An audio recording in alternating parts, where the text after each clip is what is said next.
Part 1. The Summons. They said the king was a beast, a monster trapped in fur and fang who would tear apart anyone foolish enough to enter his chambers. But when the summons arrived, sealed with the broken crown, Liana knew she didn't have a choice. She was an Omega, and Omegas obey, even if it means walking into the lion's den. Or in this case, the wolf's. The summons had come on a morning thick with autumn mist, the parchment trembling in her ink-stained fingers. For 3 years, the Blackwood Kingdom had been without its alpha king. Well, without the man. The beast remained. Liana of House Corbin, though house was a generous term for a family of 2 that had lived in the royal archives for 3 generations. Her father had raised her among the stacks, taught her 6 languages, 4 of them dead. He'd died 2 years ago, leaving her alone at 23 with his research and his reputation. She'd published his final paper on pre-shift curse linguistics under both their names. It had caused a minor stir in academic circles, a new framework for understanding how ancient magic could be deconstructed. Apparently, someone on the council had read it. She was an Omega, the lowest rank in the pack hierarchy. An ancient system built on the size and power of one's wolf form. Alphas ruled, betas served. Omegas were furniture. Loved in theory, invisible in reality. Until now. The journey to the keep was 2 days by carriage, and every mile felt heavier than the last. The land closer to the capital was tense, farmers working fields with one eye on the road, guards patrolling in pairs, hands on sword pommels. The air hummed with collective anxiety. Blackwood Keep rose from the hills like a snarl of dark stone and iron, its towers clawing at the overcast sky. Built for a king of immense power, now a prison of sorrow. The carriage clattered into the main courtyard, and Liana felt impossibly small as she stepped down onto the cobblestones. Beta Valerius met her at the grand entrance, a tall man, broad-shouldered, with silver threading through his dark hair. 3 years ago, he'd been the king's closest friend and military commander. Now he was acting regent, and the role had carved deep lines into his weathered face. "Scholar Liana," he greeted, his voice a low rumble. "Thank you for coming on such short notice." "Beta Valerius," she replied, inclining her head. "Your summons didn't leave much room for refusal." A ghost of a smile touched his mouth. "No, it didn't. Come, I'll take you to him." He led her through cavernous halls, lined with tapestries depicting the Blackwood line in all its glory.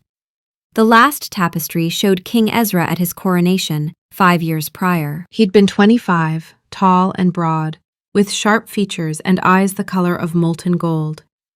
A king from a storybook, strong, confident, ready to lead his people into a golden age. Liana's chest tightened. What must it be like, to be trapped in a form that couldn't speak, couldn't act, couldn't fulfill the destiny you'd been born to? "The council has authorized full access to the royal archives," Valerius said as they walked. "Every restricted text, every sealed record, whatever you need."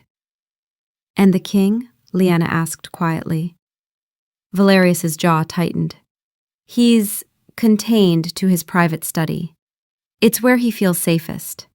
He has never harmed anyone, scholar, but he is large, and his silence can be unsettling." He paused before a set of massive oak doors, carved with wolves running beneath a full moon. 2 guards stood rigid on either side, their faces carefully blank. "Do not show fear," Valerius said, his voice low and urgent. "He can scent it from across the room, and it agitates him. He's still a king, even in that form. Treat him as one." Liana swallowed hard. "I understand." Valerius nodded to the guards. They pulled the doors open. The study was magnificent. Walls lined floor to ceiling with books, a grand fireplace crackling softly, thick rugs covering cold stone. But Liana's eyes went immediately to the enormous black wolf lying on a fur rug in the center of the room. He was massive, easily 300 pounds of muscle and midnight fur, far larger than any normal wolf. His size alone marked him as an alpha, the kind of wolf that could crush bone with a single bite. As the doors opened, his great head lifted, and his eyes, those same molten gold eyes from the tapestry, locked onto hers. The air seemed to thicken, the guards tensed. Valerius's hand moved instinctively toward his sword. But Liana didn't look away. Fear tried to claw its way up her throat, cold and sharp, but she shoved it down. Because beneath the predatory stillness, beneath the sheer physical power, she saw something else in those golden eyes. A keen, devastating intelligence. And loneliness. The kind of loneliness that ached, that hollowed you out from the inside. This wasn't a mindless beast. This was a man in a cage, watching the world through bars he couldn't break. Without thinking, driven by an instinct she didn't fully understand, Liana took a small step forward into the room. "Your Majesty," she said quietly, clearly, "my name is Liana Corbin. I've been asked to help you." The wolf's head tilted slightly. A low rumble started in his chest, not a growl, but something deeper, a sound of acknowledgement. Behind her, she heard Valerius exhale. "I'm going to work here," she continued, her voice steady, "in your study. I hope that's acceptable." The wolf blinked once, slowly. Then he rested his head back on his enormous paws, his gaze never leaving her face. Liana felt something shift in her chest, like a puzzle piece clicking into place. She turned to Valerius. "I'll need my things brought up, and access to the archives starting tomorrow." Valerius stared at her for a moment, something like hope flickering across his face. "Of course, anything you need." As the beta left and the guards closed the doors, Liana set her satchel on a small desk near the window. Her hands were shaking, but not from fear. She could feel the weight of the wolf's stare, golden and unblinking. "I'm going to figure this out," she said, more to herself than to him. "I promise." And for the first time in 3 years, King Ezra felt something other than despair. He felt hope. Part 2. The Unraveling. The first week was an exercise in patience and observation. Liana established a routine quickly. She arrived at the study each morning just after dawn, her arms full of books and scrolls from the archives, and worked until the candles burned low. The king, she refused to think of him as the wolf or the beast, watched her constantly. Not in a threatening way, but with an intensity that should have been unnerving and somehow wasn't. She narrated her research aloud, partially to organize her thoughts, and partially because the silence felt wrong. He was a king, a man. He deserved to be spoken to, not around. "This text mentions a curse cast 3 years ago," she murmured on the second day, tracing ancient script with her finger. "A witch's vengeance for an execution, her son." She looked up at him. "Is that what happened?" The wolf's ears flattened slightly. Pain, guilt, acknowledgement. "You were so young when you became king," she said softly. 22, 23? Too young for those kinds of choices. His golden eyes held hers, and she saw the weight of it, the burden of a crown, the price of justice, the curse that followed. On the third day, bent over a crumbling text written in Old Fey lyric, she found more. "The curse structure is fascinating," she said. "It's threaded through with blood magic, your blood specifically, which is why it's bound so tightly to you. But there's something else woven in, emotional resonance markers. The witch didn't just trap you in this form, she tied the lock to your emotional state." The king's ears perked forward, his full attention on her. "She used despair as the anchor," Liana continued. "The curse feeds on hopelessness, on isolation. The more you despair, the stronger it becomes. It's incredibly cruel." A low whine escaped the wolf's throat, a sound of such profound frustration that Liana's heart clenched. She looked up and met his eyes. But that means there's a weakness. Emotional magic always has a fulcrum. If despair locks it, then… She didn't finish the thought aloud. Hope? Joy? Something else? Her cheeks warmed as a word whispered through her mind. Love. She pushed it away. Too soon. Too impossible. She started bringing 2 lunches. I can't eat in front of you, she said on the 5th day, setting a small bundle wrapped in cloth on the floor a few feet from where he lay. It feels rude. Inside was bread, cheese, and sliced apples. Simple food. Human food. The wolf stared at the offering, then at her. He didn't move. You don't have to, she said quickly, retreating to her desk. I just thought you might want to. She pretended to read, but watched from the corner of her eye. After a long moment, the king rose slowly and padded over to the food. He ate delicately, carefully, as if remembering table manners even in this form. When he finished, he looked at her and made a soft, rumbling sound. Gratitude, maybe, or acknowledgement. Liana smiled, and something warm and fluttering took root in her chest. Dangerous, she thought. Don't get attached. He's a king. You're an omega. This is work, nothing more.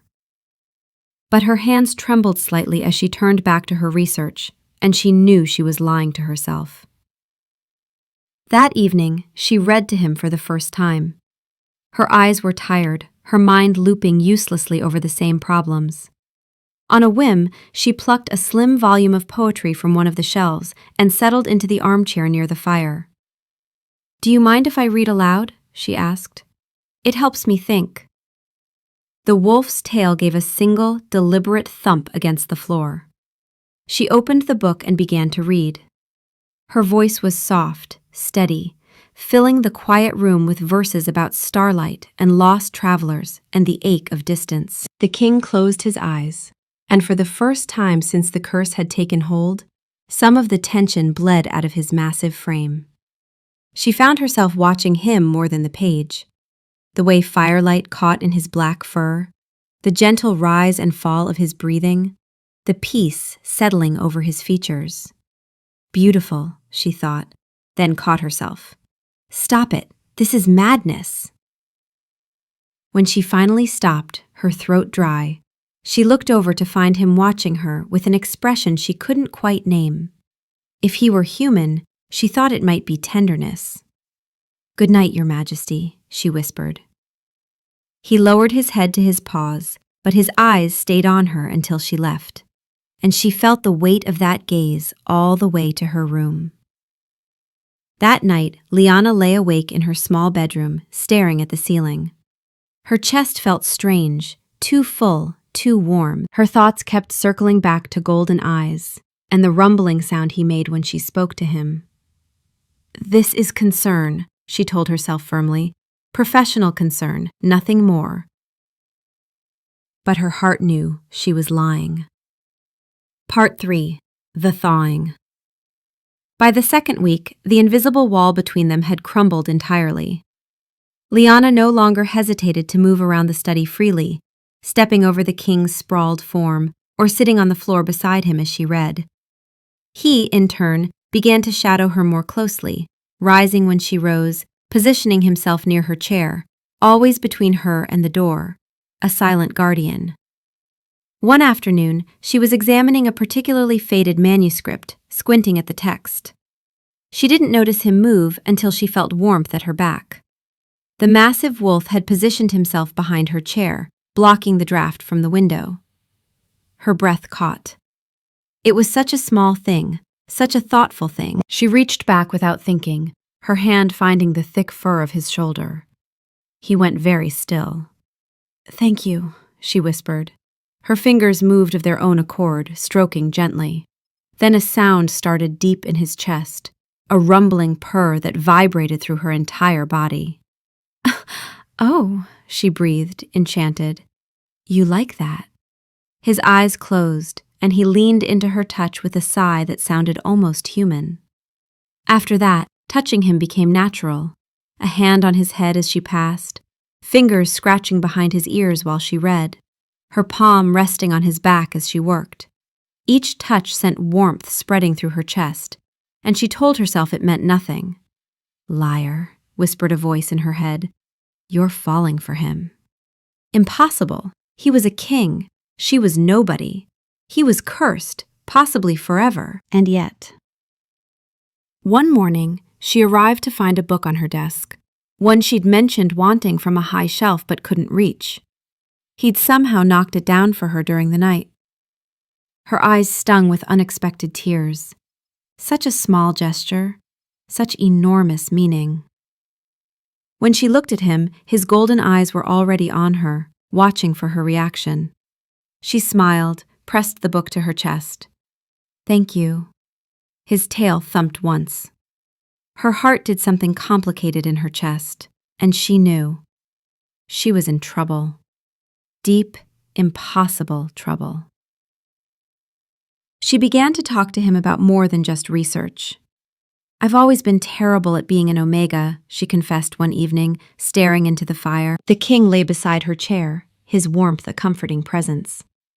We're supposed to be the heart of the pack, you know? Nurturing, social, good at smoothing conflicts. In practice, she laughed bitterly, we're treated like furniture. I can't tell you how many times I've stood in a room full of people and felt completely invisible. My wolf is small and quiet, and I'd rather read than gossip. I spent my whole childhood disappointing people just by existing. The other omegas would whisper about me. What's wrong with her? Why doesn't she act right? Her voice cracked. I stopped shifting years ago. It hurt too much, being reminded how small I was. How insufficient. The king made a low, displeased sound, a growl, but not at her. For her. His head shot up, ears pinned back, the rumble in his chest pure protective fury at anyone who'd ever made her feel less than extraordinary. She looked down at him, surprised. You don't think I'm a disappointment? He held her gaze steadily, and somehow she understood. You're brilliant. They're fools. Her eyes stung. You're the only one who's ever looked at me and seen something other than a failed omega. The king rose to his feet and moved closer until he was pressed against the side of her chair.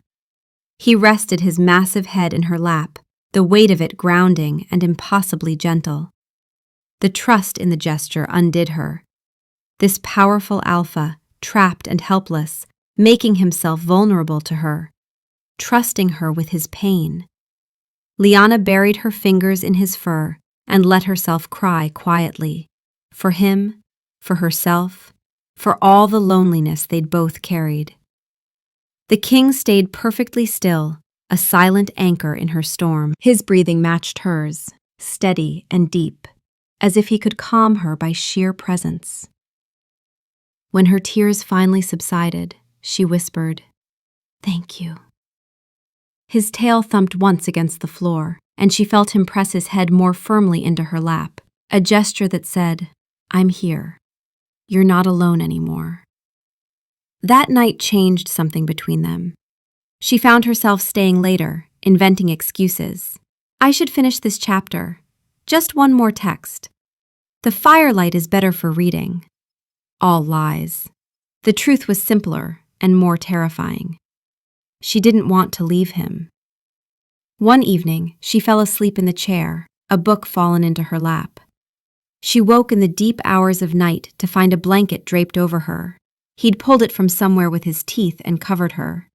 And he lay on the floor beside her chair, so close she could have reached down and touched him, guarding her sleep. Her heart clenched so hard it hurt. Oh no, she breathed into the darkness. Oh no, I'm falling for you. The wolf's ear twitched. He'd heard. But he didn't move, didn't react, just kept his steady breathing, giving her the space to realize what her heart already knew.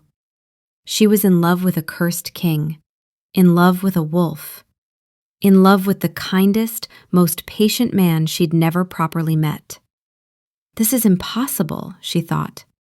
But her hand drifted down anyway, fingers finding the soft fur of his ear. And when he rumbled contentment, she knew impossible didn't matter. Not anymore. Part 4. The Rival. The fragile peace shattered with the arrival of Lord Titus Ashenfell. He was an alpha from the Stonefall territory to the north, a distant cousin of the king's through his mother's line, and a man whose ambition was as subtle as a wildfire. He arrived with a retinue of 20 armed wolves, all wearing the gray and silver of House Ashenfell, and demanded an audience with the council. Lyanna overheard servants in the corridor. "Lord Titus says a beast can't rule," one muttered. "Says we need a real king again. Says he's the closest blood." The other servant snorted. "Closest to stealing the throne, more like. Mark my words, he's been waiting for this." Lyanna's hands clenched into fists. They spoke of Ezra like he was already dead, like 3 years of suffering meant nothing, like he wasn't still here, still fighting, still the rightful king. A fierce protectiveness surged through her, shocking in its intensity. When had he become hers to defend? 3 days after his arrival, Lord Titus strode unannounced into the king's study. Lyanna was at her desk when the doors banged open. The king, who had been dozing by the fire, was on his feet instantly, his lips pulling back in a silent snarl. Lord Titus was tall and broad, his wolf nearly as large as the king's. He had cold blue eyes and a smile that didn't reach them. 2 of his guards flanked him, hands on their swords. Beta Valerius rushed in behind them, his face dark with anger. "Lord Titus, this is a private study. You bribed the outer guards to gain access." "I came to pay my respects to my dear cousin," Titus interrupted smoothly, his eyes fixed on the king. "It's tragic what's become of him. Reduced to an animal, a mindless beast." The king's growl deepened, a sound that vibrated through the floorboards. His massive frame was coiled tight, every muscle screaming aggression. But Lyanna saw something else in his eyes, something that made her heart stutter. He wasn't looking at Titus. He was looking at her, making sure she was safe, making sure Titus wasn't too close to her. Lyanna stood, her hands clenched into fists. Her voice came out stronger than she felt. "He is not mindless." Titus's gaze slid to her, dismissive and cold. "And who are you?" "Scholar Lyanna Corbin," she said, lifting her chin. "I'm working to break the curse." Titus laughed, sharp and ugly. "An Omega scholar? Playing with magic she doesn't understand, while the kingdom falls apart?" He looked back at the king. Pathetic. The council should put him down like the animal he is, and move forward. 3 years is long enough to mourn a failed king. The king lunged, not at Titus, at Lyanna. He moved with terrifying speed, placing his enormous body between her and Titus like a living shield. The message was clear: over my dead body. Valerius threw himself between the wolf and Titus, his own alpha presence flaring. "Enough! Titus, you will leave. Now." Titus held up his hands mockingly. "Of course, Beta. Wouldn't want to upset the pet." His eyes slid to Lyanna with something dark and speculative. "Though I wonder what the little Omega is really doing here. Researching? Or playing house with a beast?" He swept from the room, his guards following.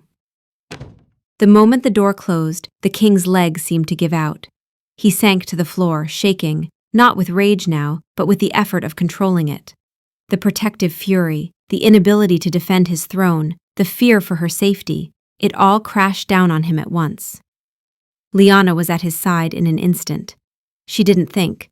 She just dropped to her knees and threw her arms around his massive neck, pressing her face into his fur. "Ezra," she whispered, using his name for the first time. "Ezra, look at me. I'm all right. I'm safe. You kept me safe." His head turned, golden eyes finding hers, wild and desperate. "He's wrong," she said fiercely, her hands cupping his enormous face, forcing him to hold her gaze. He's wrong about you. You are not an animal. You are not pathetic. You're the strongest, bravest man I've ever known. You just protected me with your own body. You'd have fought him, wouldn't you? Even though you knew you'd lose in this form. Even though it would have meant everything. His eyes closed, a shudder running through him. I won't let them take your throne, she promised, her forehead pressed against his, their signature gesture forming without thought. I'm so close, Ezra. I can feel it. I just need a little more time. Please, hold on for me. The king leaned his full weight into her, his breath coming in harsh pants against her neck. She could feel him trembling, could smell the sharp tang of his distress. And underneath it all, something else. Something that made her breath hitch. The way he buried his nose in her hair. The way he pulled her closer with his paw. The way his rumble changed into something that sounded almost like a whimper when she said his name. Valerius cleared his throat softly. I'll post extra guards. Titus won't be allowed near this wing again. Liana nodded, but she didn't move. She stayed on the floor, her arms around the king's neck, holding him until the shaking stopped. And somewhere in that moment she realized, this wasn't just about breaking a curse anymore, this was about saving the man she loved. I need you, she whispered against his fur, so quietly even Valerius couldn't hear. Please don't give up. I need you. The king's tail curled around her waist like an embrace, and she knew he'd heard, knew he understood, knew he was holding on, for her. That night she couldn't leave him. She dragged her blanket from her room and curled up in the armchair, refusing to go when Valerius suggested it. He needs someone, she said quietly. He shouldn't be alone tonight. The king watched her settle in, then padded over, but instead of lying by the chair, he rested his head on the armrest, his nose inches from her hand. She buried her fingers in his fur without thinking. As the fire burned low and the castle fell silent, she whispered into the darkness. I won't let them hurt you. I promise. And when this is over, when you're human again, She couldn't finish, couldn't say the words. Not yet. But the king's golden eyes opened in the firelight and looked at her with such intensity, such longing, that she knew. He'd heard every word she didn't say. His tail curled around her wrist, gentle as a vow. And they stayed like that until dawn, neither wanting to break the connection. Part 5. The Key. The confrontation with Titus lit a fire under Liana's research. Not because she feared for the throne or the kingdom, because she couldn't lose him. She worked with desperate intensity, sleeping only a few hours a night.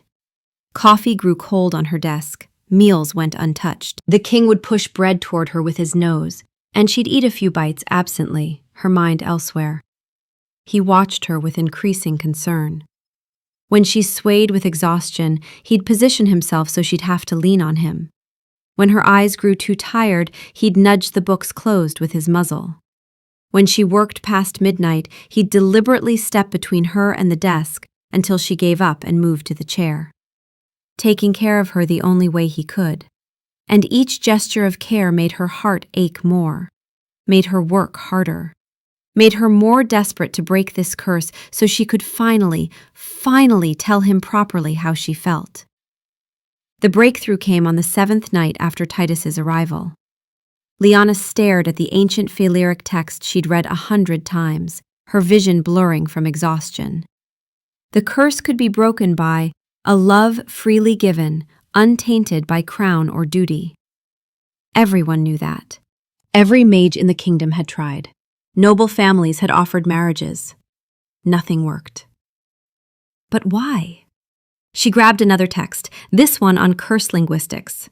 Phaleric word order was specific, context-dependent. The placement of a single word could change everything. She shot upright, sending scrolls tumbling to the floor. The king's head lifted instantly, ears perked forward. The translation, she breathed. Everyone translated it wrong. It's not a love freely given, untainted by crown or duty. The syntax, oh gods, how did I miss this? She scrambled for her notes, hands shaking. It's a love freely given, untainted by crown or duty, to break. She looked at him, her eyes wide. Do you understand what that means? The curse only breaks if someone loves you without trying to break the curse. The moment you kiss someone to save them, that's duty. To fix them, duty. To break the curse, duty. It only works if you love them just because you love them. The king was on his feet now, moving toward her, his golden eyes intense. Leanna's mind was racing. But there's more. I found references to mate bonds in several texts, and I realized your wolf can recognize a mate, but the curse blocks the bond from completing on the other side. No one's wolf can recognize you back because you're trapped mid-shift. It's a double lock. She looked at him, tears starting to form. You needed someone to love you freely, without trying to break the curse, and without the mate bond forcing them. Because if biology compels it, it's not freely given, is it? The curse made you unlovable by ensuring true love could never form naturally. She sank back into her chair, the weight of it crushing her. It's brilliant, evil, but brilliant. No wonder no one could break it. You'd need someone to fall in love with you, really, truly in love, while their wolf doesn't recognize you, while they're not trying to fix you, while they just love you for you. The king moved closer, so close she could feel his breath. His golden eyes never left her face. Leanna's heart was hammering. Her hands trembled as she reached out, cupping his enormous face. But I figured out something else tonight, she whispered. While I was researching, while I was thinking about bonds and curses and impossible magic. She took a shaky breath. My wolf doesn't recognize you. There's no mate bond pulling me to you. Which means this isn't fate. This isn't biology. This isn't some magical compulsion. Tears spilled down her cheeks. And I'm not trying to break your curse right now. I'm not thinking about solutions or magic or translations. I'm just... The words stuck in her throat. She'd never said them out loud, never let herself be this vulnerable. The king pressed his forehead to hers, their gesture giving her strength. I'm just thinking about you, she breathed. About the way you moved the chair to block the draft. About how you brought me that book. About the way you listen when I read poetry like it's the most important thing in the world. About how you've been trapped in silence for 3 years, but you still found ways to talk to me, to care for me, to make me feel... Her voice broke. To make me feel seen. For the first time in my life, someone sees me. Not the Omega, not the scholar. Just me. She pulled back just enough to look into his eyes.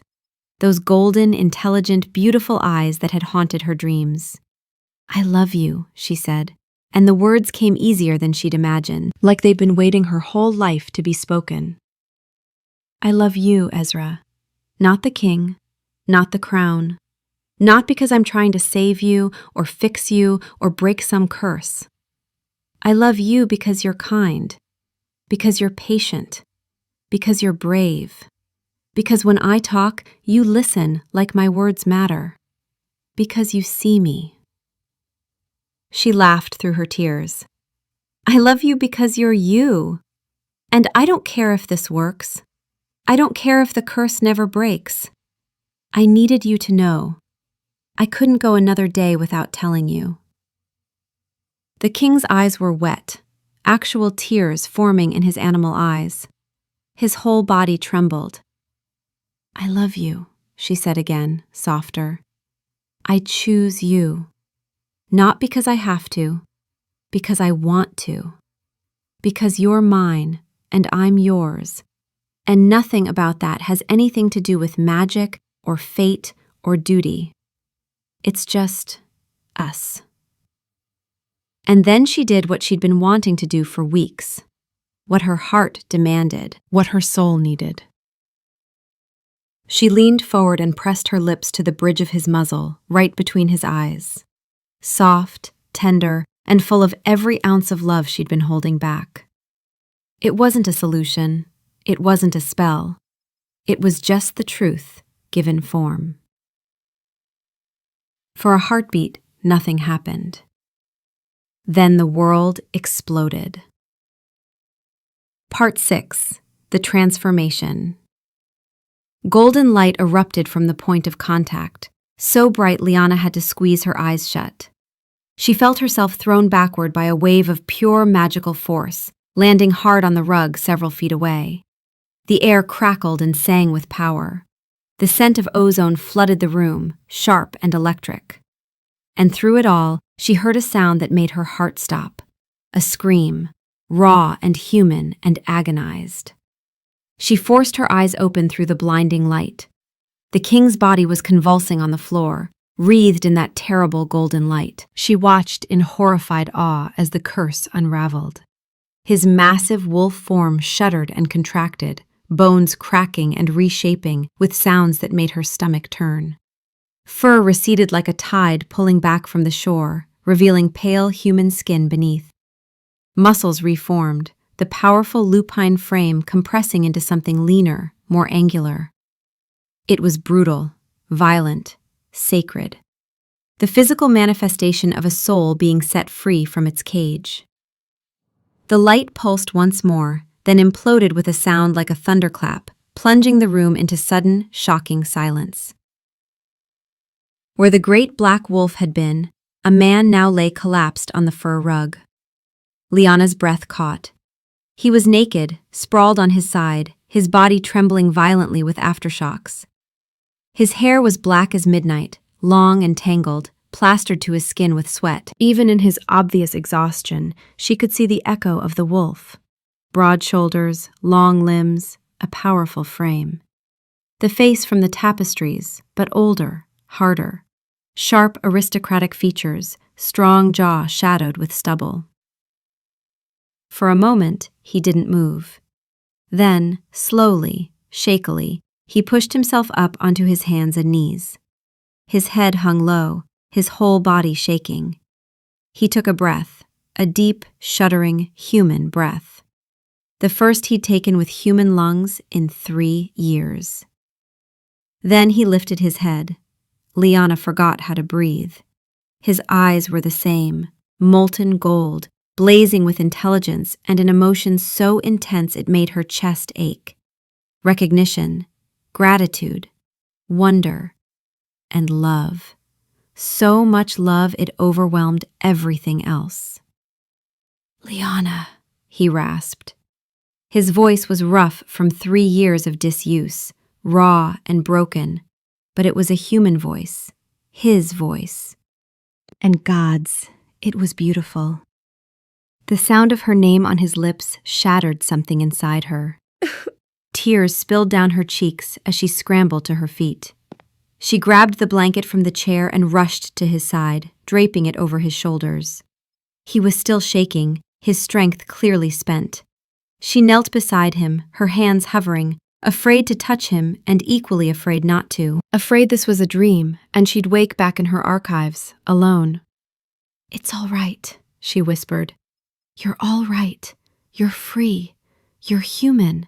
You're—" He turned his head to look at her, and the expression on his face, wonder, disbelief, overwhelming gratitude, nearly broke her.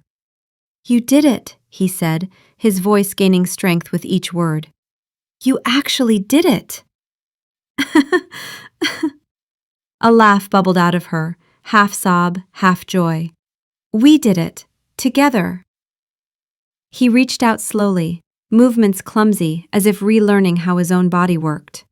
His hand, his human hand, cupped her cheek, thumb brushing away her tears. His touch was warm, solid, real. "I heard everything," he said softly. "Every word you read to me, every fear you shared, every moment you treated me like a man instead of a monster." His voice cracked with emotion. I heard you defend me to Titus. I felt you hold me when I was breaking. I knew every time you stayed late because you didn't want to leave. Every time your hand found my fur, like you couldn't help yourself. Every time you looked at me and saw me. His golden eyes searched hers, wet with unshed tears. My wolf knew from the first moment you walked through that door. He recognized you instantly, his mate, his other half. But I didn't know if you'd ever feel it too. The curse blocked the bond. I thought... He swallowed hard. I thought I'd be trapped forever, watching you, loving you, unable to tell you. I didn't know if you'd feel it too, he continued, his voice barely above a whisper. I thought maybe it was just me, just desperate hope from a man who'd been alone too long. But then you said... His eyes glistened. You said you loved me. I do, Liana said, the words coming easier now, truer. I love you, Ezra, not the king, not the crown, you. The man who brought me books, who kept me warm, who listened to terrible poetry like it was music, who protected me even when you couldn't protect yourself. He let out a shaky breath, and then he smiled. It transformed his face entirely, softening the harsh lines, making him look younger and achingly vulnerable, and so beautiful her heart hurt. I love you, he said, his voice rough with emotion. My brilliant, stubborn, impossible scholar. You saved my life. You saved my soul. You saw me when I was nothing but a beast, and you loved me anyway. He leaned forward, resting his forehead against hers. Their gesture, the one that had meant I see you, even when he couldn't speak. Thank you, he breathed, for everything, for seeing me, for loving me, for setting me free. Always, she whispered back. Always, Ezra. Part 7. The Claiming. By the time Beta Valerius arrived, summoned by guards who'd heard the commotion and seen the golden light, Ezra was dressed in spare clothes scrounged from a storage chest. They were too small, the shirt straining across his shoulders, but they would do. He sat in the armchair, still weak but growing steadier. Liana perched on the arm, her hand resting on his shoulder, unwilling to be far from him. Their fingers were intertwined, neither willing to break contact. When Valerius burst through the door, sword half drawn, he stopped dead. For a moment no one spoke. The beta stared at his king, his human king, his face cycling through shock, disbelief, and then overwhelming joy. Ezra? His voice cracked. By the gods! Ezra? Hello, old friend, Ezra said, his own voice rough with emotion. It was the first time he'd spoken to his beta in 3 years, the first time he'd spoken to anyone but Liana. Valerius's sword clattered to the floor.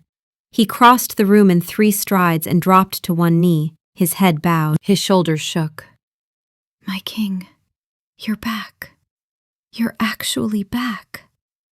I am. Ezra reached out with his free hand, the one not clutching Liana's, and gripped his friend's shoulder. Thanks to her. Valerius looked up at Liana, and the gratitude in his weathered face made her throat tight. My lady, he said hoarsely, our entire kingdom is in your debt. You've given us back our king. I only did what was right, she said quietly. What anyone would have done. No, Ezra said firmly, looking up at her. His golden eyes were intense, certain. You did what no one else could do. You broke an impossible curse through brilliance, courage, and love. You saw a man where everyone else saw a monster. You gave your heart freely when you had no reason to. He stood slowly, Liana rising with him. He kept her hand clasped in his as he addressed Valerius, his voice gaining the command of a king. She is my mate, Valerius. My wolf chose her from the first moment. My heart followed. And I choose her now, freely and completely, before witnesses.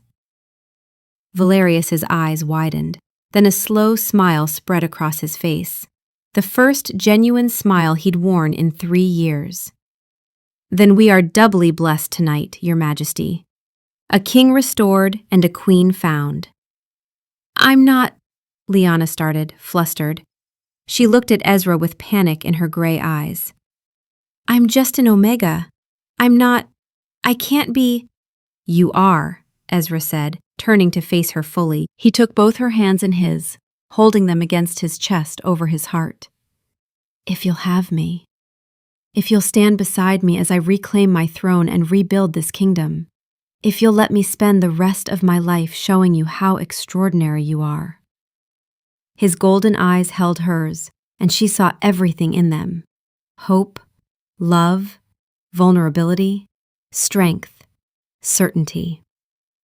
She thought of the lonely scholar she'd been just weeks ago, invisible, dismissed, convinced she'd never matter to anyone.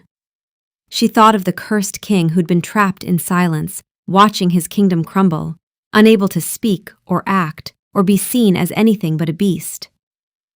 Two broken people who'd found each other in the dark, who'd saved each other in ways that had nothing to do with magic, and everything to do with seeing, truly seeing, another soul. "Yes," she said, her voice steady and sure and full of wonder.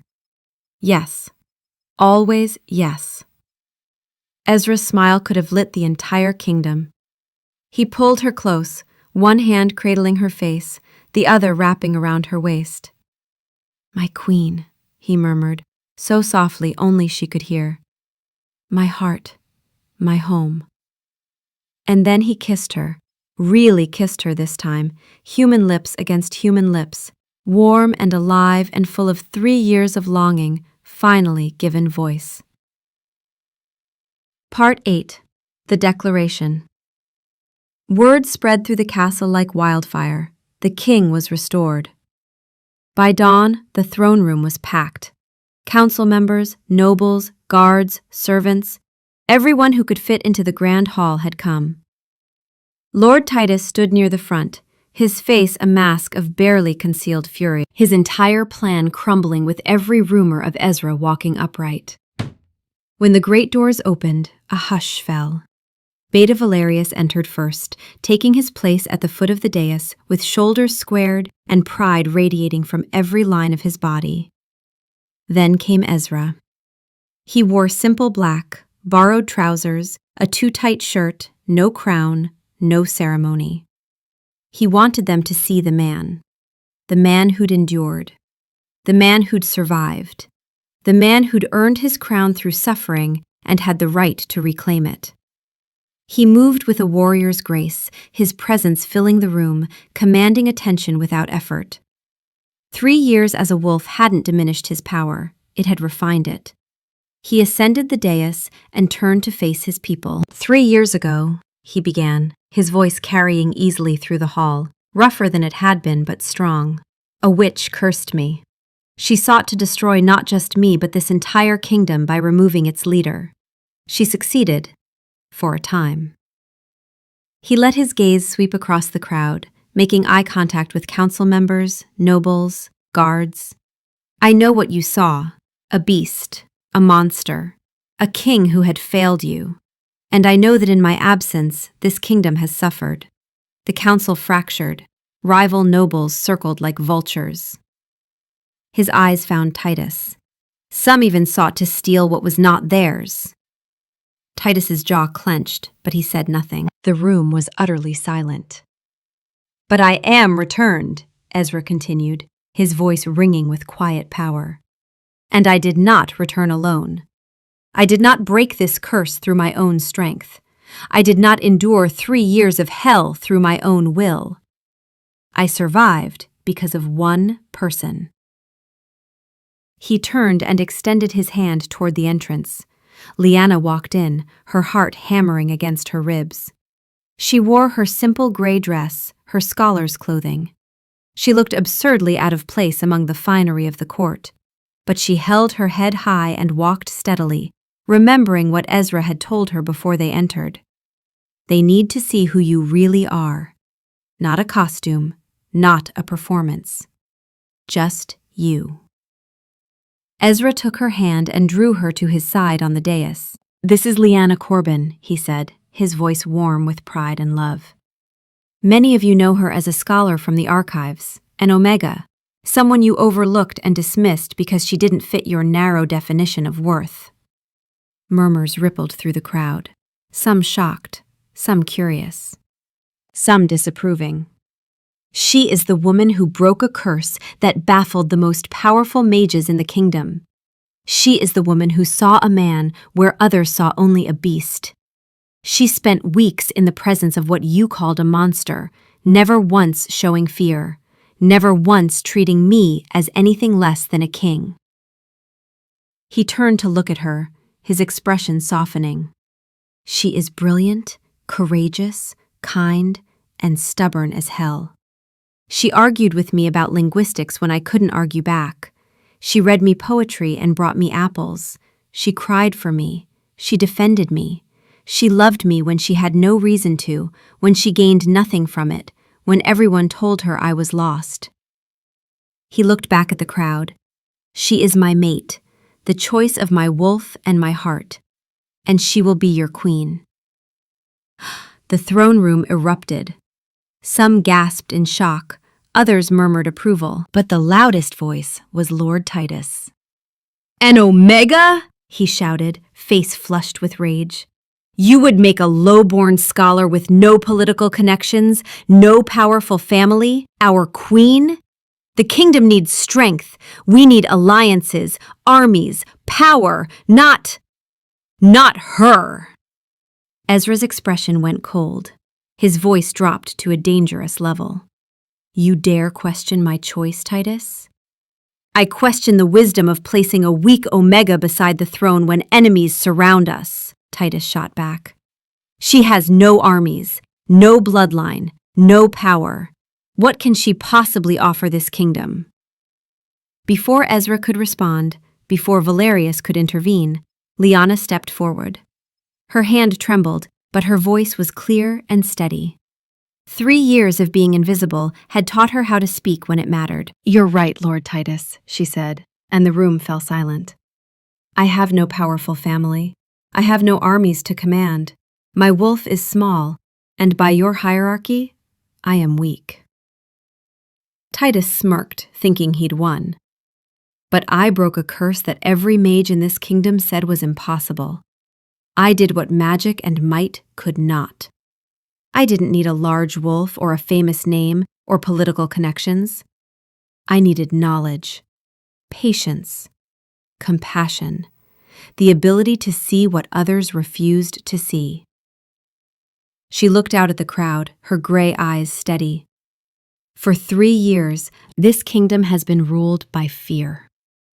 Fear of the curse, fear of change, fear of anything that doesn't fit your rigid definitions of strength and power.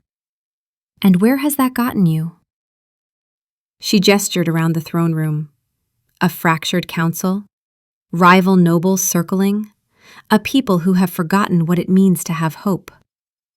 "You've been so busy measuring strength by the size of wolves and the sharpness of teeth that you forgot what real strength looks like." Her voice grew stronger, filling the hall. "Real strength is enduring 3 years of silence without giving up. Real strength is choosing kindness when cruelty is easier. Real strength is standing beside someone when the entire world tells you to walk away. Real strength is looking at an impossible problem and refusing to accept that it can't be solved." She turned back to Titus. "I won't be a queen who rules through intimidation or power plays. I won't measure my worth by the size of my wolf or the armies I command. I'll be a queen who leads with wisdom, who solves problems through knowledge, who sees the value in every member of this pack, not just the alphas." Her chin lifted. "And if that makes me weak in your eyes, Lord Titus, then you fundamentally misunderstand what strength is. Which explains why you've spent 3 years plotting to steal a throne instead of helping to hold a kingdom together." Silence fell over the throne room. Then, slowly, someone began to clap. A guard near the back, one of the young guards who'd stood outside Ezra's study, who'd watched Liana walk fearlessly into the beast's den every day for weeks. Then another, and another. Within moments, half the room was applauding.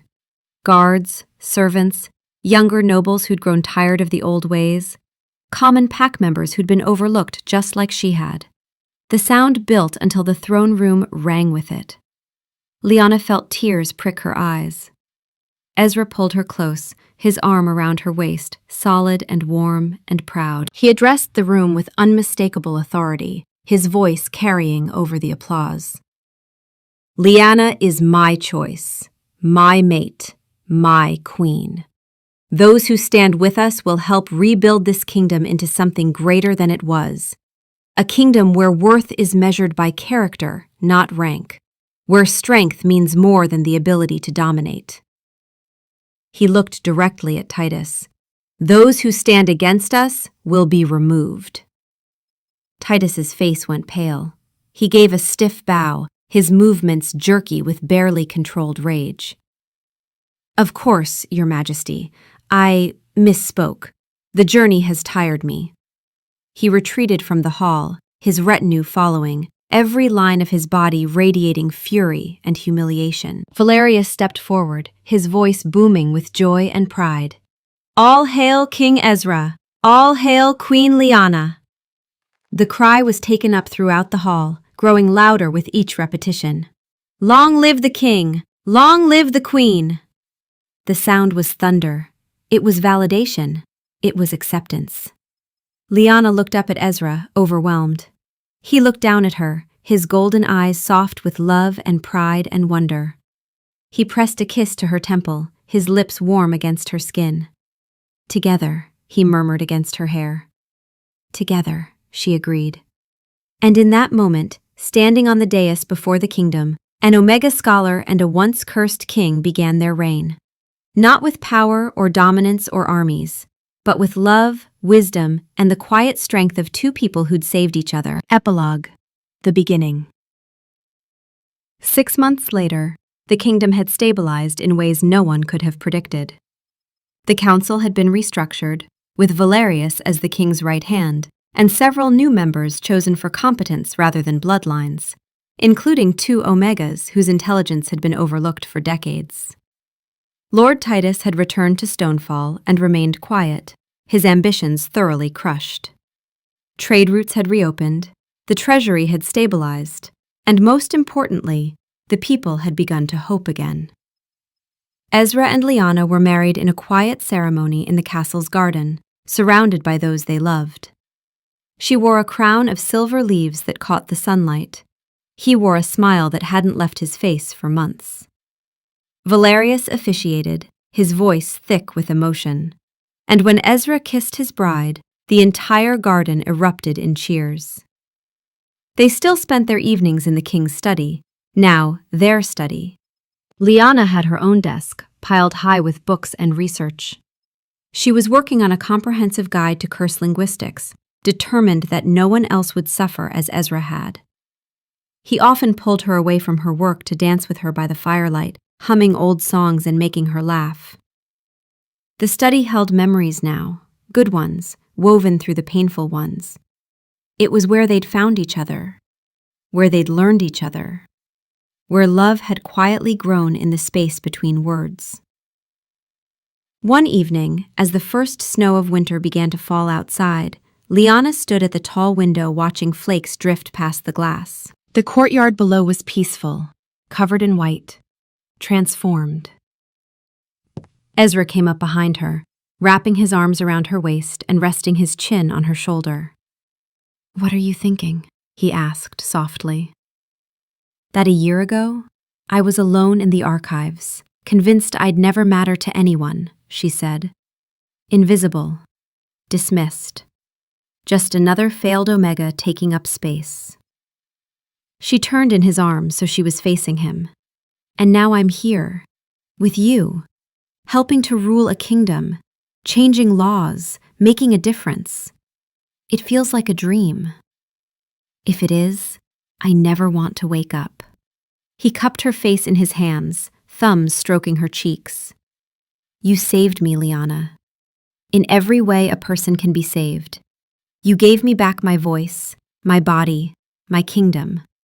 But most importantly, you gave me a reason to want all of it. A reason to fight. A reason to hope. You saved me too, she said, reaching up to cover his hands with hers. You made me feel seen, feel valued, feel loved. You taught me that strength isn't about the size of your wolf or your rank in a pack.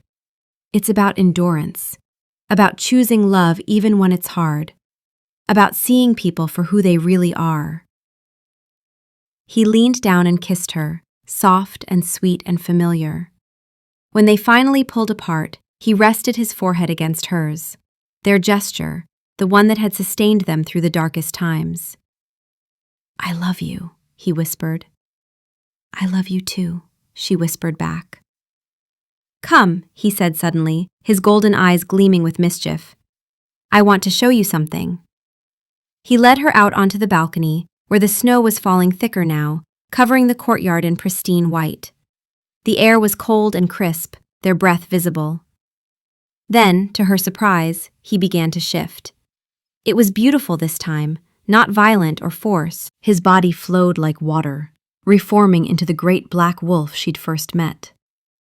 But now his golden eyes held only joy, only freedom. No trace of the curse remained. He was choosing this form.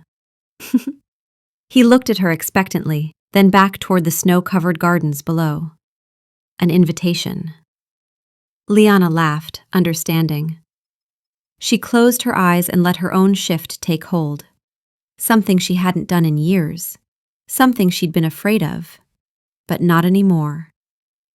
Her wolf was small, barely a third of Ezra's size, with russet fur that caught the light from the castle windows. But she was quick and clever, just as she'd always known she could be. And when Ezra looked at her, when his golden wolf eyes met her wolf's gaze, she felt it. The mate bond snapping into place like a key turning in a lock. The recognition she'd never felt before because the curse had blocked it. It hit her like a wave, not controlling, not forcing, but completing. A soul-deep knowledge that this was right, that they were meant to find each other, that every moment of loneliness, every year of being dismissed and overlooked had been leading to him. She understood now why mates were sacred, why the bond was treasured. Not because it controlled you, but because it confirmed what your heart already knew.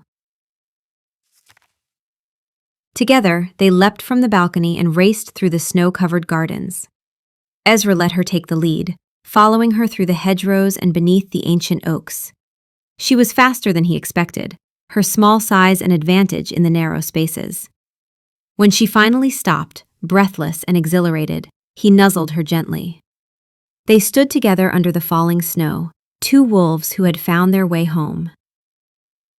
Later, back in human form and wrapped in warm blankets by the fire, they held each other close. Outside, the snow continued to fall, blanketing the kingdom in white. Inside, by the fire, a cursed king and a forgotten scholar, now king and queen, held each other like they'd never let go. They had been broken, both of them, lost in their own ways, he in silence and fur, she in invisibility and dismissal. But they had found each other in the darkness, had seen each other when no one else would, had chosen each other freely, completely, impossibly. And together, they had become whole. And that, they both knew, was the truest magic of all. Not the curse breaking, not the transformation, but two lonely souls recognizing each other across impossible distance and choosing, always choosing, to stay.